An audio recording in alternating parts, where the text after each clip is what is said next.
Sredi gozda so v globoki in ozki luknji živeli oče zajec, mama zajklja in trije majhni zajčki. Mama in oče sta vsako jutro odšla od doma. Po poljih sta nabirala zelje in krompir, po vrtovih smukala korenje in po travnikih iskala sočne trave. Zajčki pa so rasli in rasli, iz dneva v dan so bili večji.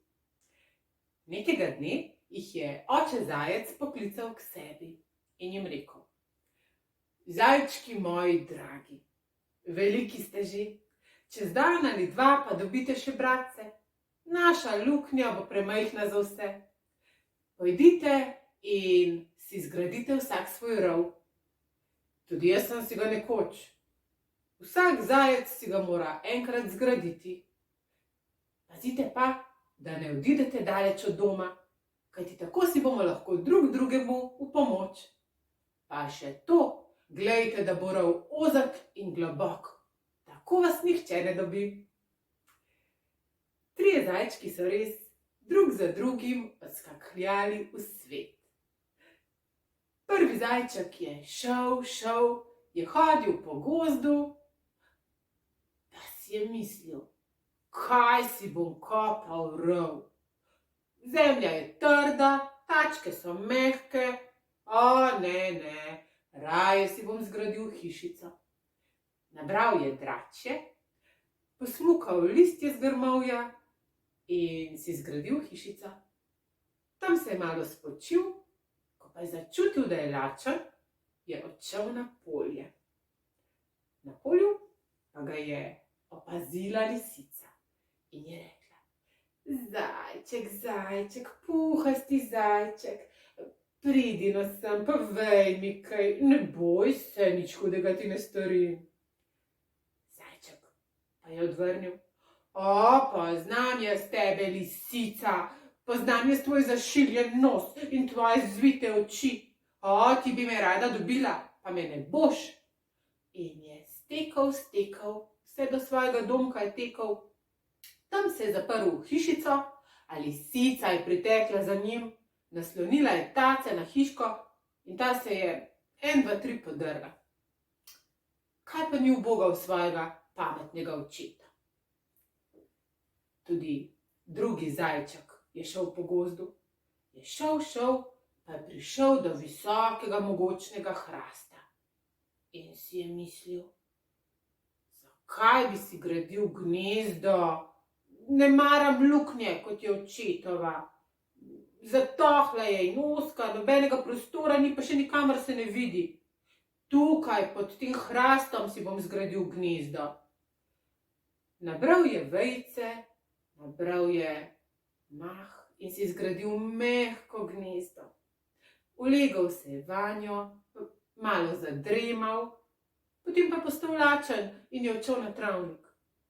Tam pa ga je opazila lisica in je rekla: Zajček, zajček, puhasti zajček, pridi no sem, povej mi kaj, pa saj sva soseda, ne boj se. A zajček je rekel: Poznam jaz tebe, lisica sladkih besed, poznam jaz tebe, lisica ostrih zob, požrla bi me rada, pa me ne boš. In je stekel v svoje gnezdo, lisica pa za njim. Ko je prišla do gnezda, kako se je smejala lisica, je rekla: Joj, zajec neumni, mar bi počakal kar tam sredi trav, bi te tam požrla. Tvoje gnezdo nima ne oken, ne vrat, ne strehe nad glavo. In je planila nanj in zajca ni bilo več. Ja, otroci, pa saj vemo, da so gnezda za ptice, ne pa za zajce. No, tudi tretji zajček je odšel in je hodil, ta je bil pameten, si je mislil: Najbolje, da kar takoj začnem kopati rov. Ko ga skopljem, pa si odpočijem. In je kopal, dolgo je kopal. Potem je res malo počil, kmalu je začutil lakoto.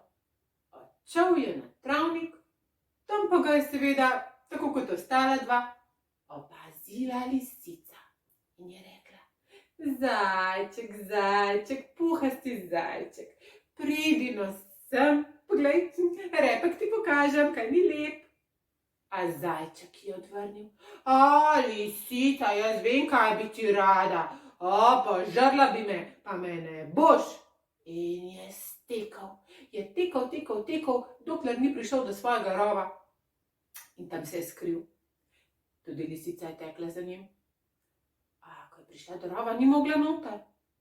Luknja je bila preozka, lisica prevelika, zajec pa pregloboko notri.